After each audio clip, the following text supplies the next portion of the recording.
Hey everybody, it is getting so tiring watching all these silly people comment about how paper filters are better than K&N filters. Now, I pay for my K&N filter. I'm not sponsored.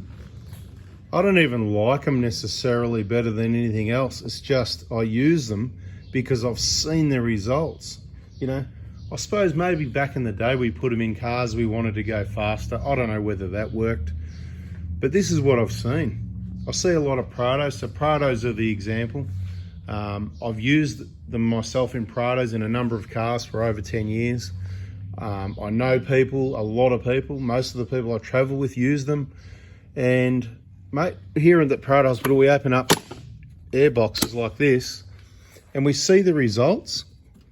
And I'm just going to do this video again one more time to save people's confusion. It's about time we open this again. I don't know when I serviced this last. I don't know if I just oiled it. I don't know if I washed it. I don't know if I've ever washed this filter. It could be years. One thing I do is clean the MAF sensor more often though, because there's oil in the filter and I put a lot in there, it doesn't cause any problems, but there's certainly a bit of oil on the sensor and it'll look like there's more dust coming through this air filter because of the oil on the sensor picking up the dust. Where we know the sensor already gets dirty, that's why it's standard procedure to clean this when you change the air filter. Every service, Toyota want you to blow air over the MAF sensor, clean it, right? So we use MAF sensor cleaner, but so the results I see, and I don't care, you can do whatever you want, right? But here I am, what would I know? I see paper filters in cars all the time, and most of the time, not always, there's plenty of clean, but if I see a lot of dust on the clean side of the airbox, it's with a paper filter. So let's get in there. I've got the light on and let's have a look on the clean side. This vehicle, it travels, it's done nearly 500,000 Ks. It's going to take that K&N Air filter and other vehicles up the Canning stock route next year in 2026. The final voyage before it retires. It's been bloody everywhere. It's been in plenty of dust. And, you know, like, same with all the other cars in the convoy, the Hilux, the other Prados, right? So let's have a look. Let's just have a look. You do whatever you want, but the diesel engine is going to suck whatever air it needs. So if this paper filter was in there and it became blocked, it's going to pull it through the paper. It's going to pull it past the seal. I'm not saying seals are good or bad or Toyota airboxes are good or bad or anything. I'm not going along with that. The 1GD, the paper filter, certainly lets some dust through at one end and it comes through the paper. It's not past the seal. It's not the airbox. It's not the seal. It's coming through the end of the filter in one section of the paper. The way they all fold it and doubles up works really well, but at the end on one of them, it's kind of like it's more free flowing when it becomes a bit restricted perhaps, and that's where the air's coming through and it's bringing some dust with it. Really fine stuff. Obviously, it's not going to hurt your engine because it's happening to everybody, and you know what? Everyone's still driving down the road, more oil changes. It's going to be part of the lubrication program. These things, tell you what, the cars we use go in more dust than all the other ones I see. And as long as you fit it in properly and you got the right one, if you got the wrong one, it might not fit properly, whatever. But more air, so it's not going to block up and blow smoke like engines will if they've got a blocked up paper filter. It'll blow all this black smoke. It's going to breathe. Right, so people say more air, more dust, period. Okay, well, you know, I'm reading all these comments lately and I'm going, I'd love to have to agree and it makes sense, but it's just not happening. I'm sorry, it's not happening. With these in the vehicle, what we're seeing is clean, right? So here we go, I'm going to open it up. You can see the dust around the edges, right? Because that's what happens. And you can look into the airbox and look, I don't know how dusty that is or isn't for you, but the pre-spinner is not all bloody glued up like everybody else's. The holes in the bottom, they're not glued up like everybody else's. You can see, look how, that's pretty putrid, isn't it? I mean, look, you can see that's where all the air goes, right there. That's a lot of bloody crap, right? And this is my whole point, right? This is why I don't care what you do, but I've seen what I've seen. You can watch all these people on YouTube with their contraptions that prove whatever they prove or don't prove with air filters. But I'm about to prove, this is my contraption. See this thing right here? And I've got a few of them. I've got a little collection. And I've got a collection of vehicles that come on trips every bloody week, every month, throughout the year, for years, for decades, all around Australia in the dust. And you know what I see when I look at those? Well, let's have a look and see what I see. I'll see if I can pluck it out with one hand, because we don't want any smoke and mirrors here. right? Now, you're going to look there. Oh, horror, look at the dust. But you've got to look up here, right?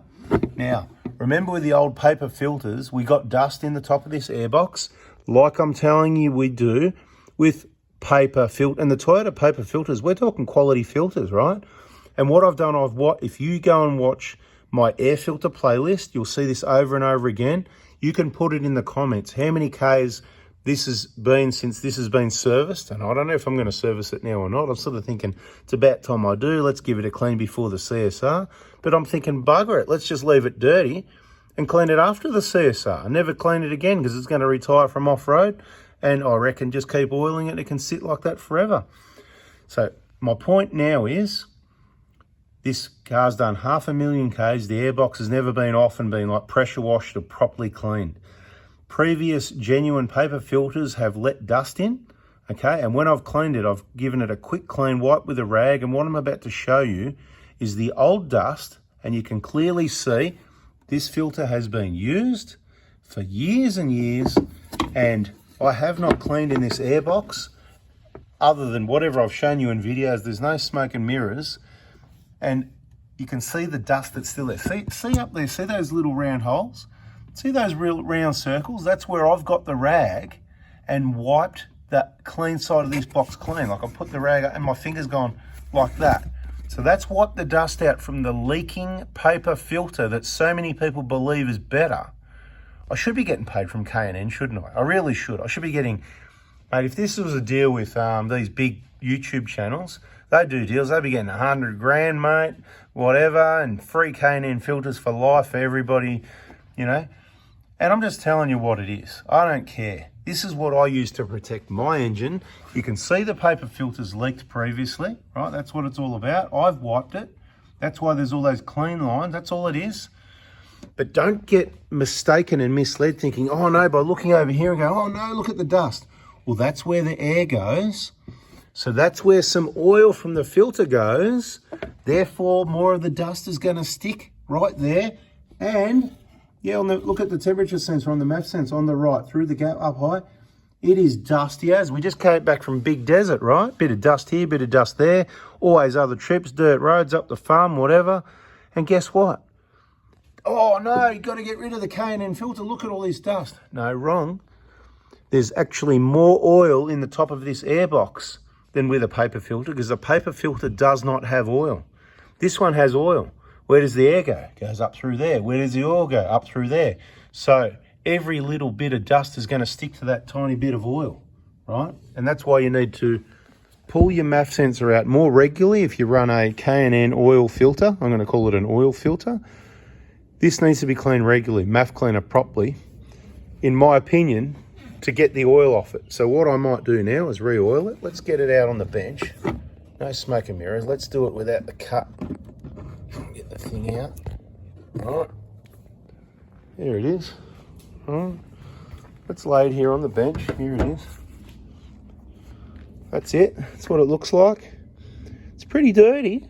I mean, look at all these chunks of crap in there. You know, I could bang it and they could fall out. There's not much pink colour left in it. You know, the oil, a lot of the oil is gone. So come on, experts that watch all these other YouTube videos. When's this going to stop filtering the air? And when's my engine going to die? And why is it that if I put a paper filter in, it's blocked in no time, the engine's choking up, it's not breathing properly, it's not getting the air it needs, and if it is, it's pulling a lot more dust through because the whole top of the airbox gets, you know, how mine was, that's nothing compared to other cars I've seen. And guess what? Those 1KDs, they're running fine as well. No dramas. Have another look at it before you go and check the playlist. You can look at the playlist. I've got a playlist called Air Filters and Cleaning Them. You can gather some information there. I'm sure all my air filter information. See the dust that was there, right? Other cars that have been here that don't even look like off-roaders that have got paper filters have had more than that on there, right? I'm not going to clean this again. I'm going to do the same thing. I'm going to rag, give it a bit of a wipe, give it a bit of a clean up. I'm going to wipe that area there. It's going to get dusty again. I'm going to clean the MAF sensor. And I'm undecided if I'm going to clean that K&N filter or not, because it's working. And the dirtier it gets, the better it works. Why does it work better when it's dirty? Well, the dirt is on the oil and it's sort of thickening up and it's kind of making it hard to breathe, isn't it? It's making it harder to breathe, harder for the air. I mean, You have a look. It's got to be hard for that air to get through, doesn't it? Should we take it outside and try and look through? I'll hold it up to the light. Okay, so we've got a skylight in the workshop here, right? There it is. There's a skylight. Right, so look here. You can see through it a bit. It's still breathing. And over here, no, so it's all still, you can see how dirty that thing is. It's putrid. I really think I've got to clean it. I mean, my heart says, mate, poor air filter, poor engine, give it a clean, make it new again. But every time you do that, you might damage the filter. Then you might have problems. You might not put enough oil. Then you might have problems. I'm actually a fan of just chucking some more oil on this because it's working, it's breathing, and it's filtering. That's what I want to do. But then your brain, you know, so I'm really, what would you do, everybody? Would you leave it as it is? If it ain't broke, don't fix it. Put a little bit of oil on there, spray the K&N oil and put it back in. Or would you give it a good gentle wash? I'm still thinking about it. I'm undecided. Let's see what happens in the next video. If you subscribe and turn that bell on, this is where you get the good, genuine, real information from things that are tested on cars, on the country, on the ground, not in some contraption someone's made in a workshop, like a fuel filter thing at a four-wheel drive show. Oh, you need an extra fuel filter. Look at this, right? And it's got the water, shows you how it works. And then I walk over and I shake up that board. Then things don't work so well because the water's not sitting on the bottom anymore. What do you think happens in corrugations when you're going down a rough dirt road in the outback? Do you reckon all the fuel stays separate or the water and fuel's getting shaken up and mixing? Have a think about that before you buy your extra fuel filter that takes up space in your engine bay, takes money out of your wallet, and can damage your vehicle if it's not installed correctly. It can cause some other issues. Generally, you're not going to cause issues. It is going to help filter fuel. It's going to make the fuel a bit cleaner. It's not going to save your engine in most cases. That's, once again, what we've seen. As you notice, I can talk all day. It's good information. If you like it, subscribe and we'll catch you on the next one. See ya.